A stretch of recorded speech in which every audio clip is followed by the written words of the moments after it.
Which shoe is better to hoop in? The Nike PG5 or the Adidas Harden Volume 6? Today we're putting Paul George and James Harden's most recent signature shoes with their respective brands head to head to see how they compare. But really quick, if this is your first time checking us out, feel free to drop a follow or subscribe wherever you're watching and give this video a like.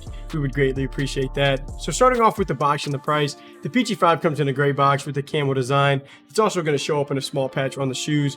But for the Harden 6s, you're going to get that HV.VI font on the front, just standing for the Harden Volume 6, along with the faint splash design kind of built into the box. But as for pricing, the PG5s are going to retail for $110, which is definitely on the cheaper side for a signature shoe.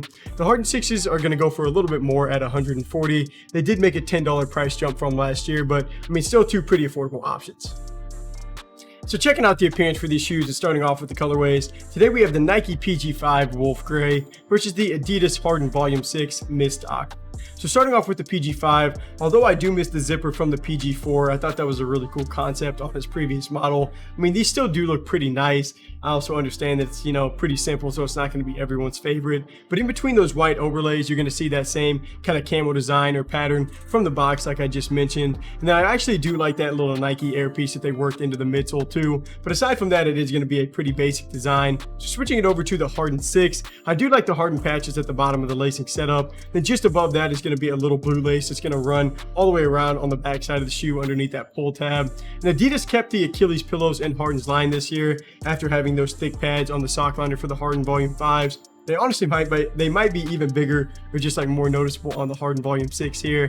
And there's also going to be some waves kind of built into the midsole that I think looks better than the flattened out midsole on the Harden 5s.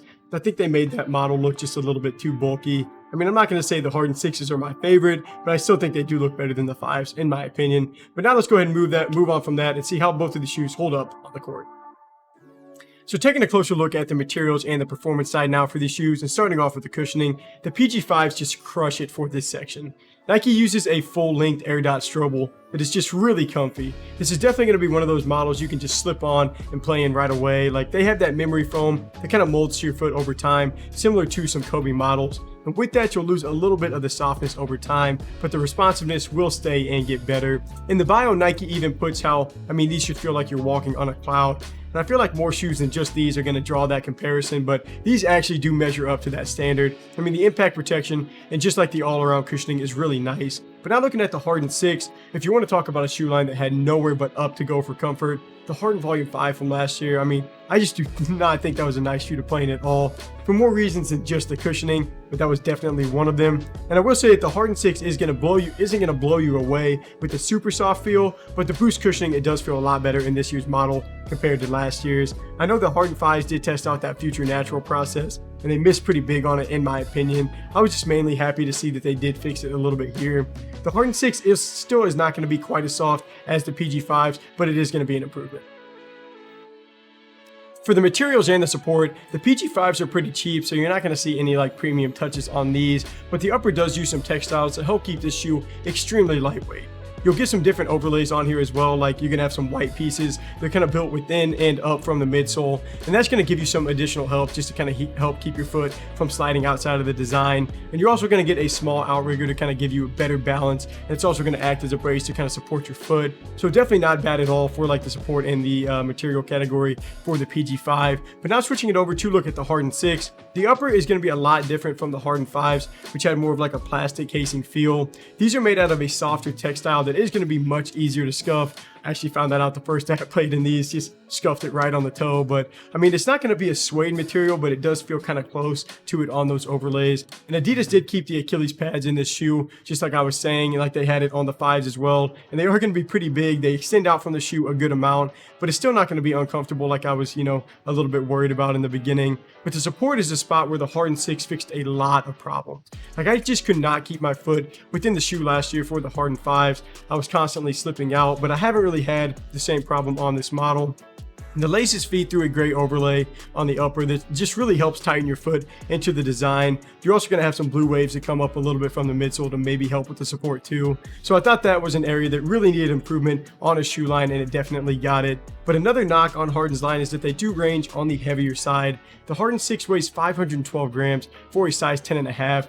which I mean, that's not terrible, but it's definitely not great, especially compared to the PG5s, which only weigh 370 grams for the same size 10.5. So a very noticeable difference there between the weight in these shoes, and you can feel that whenever you're playing in them on the court.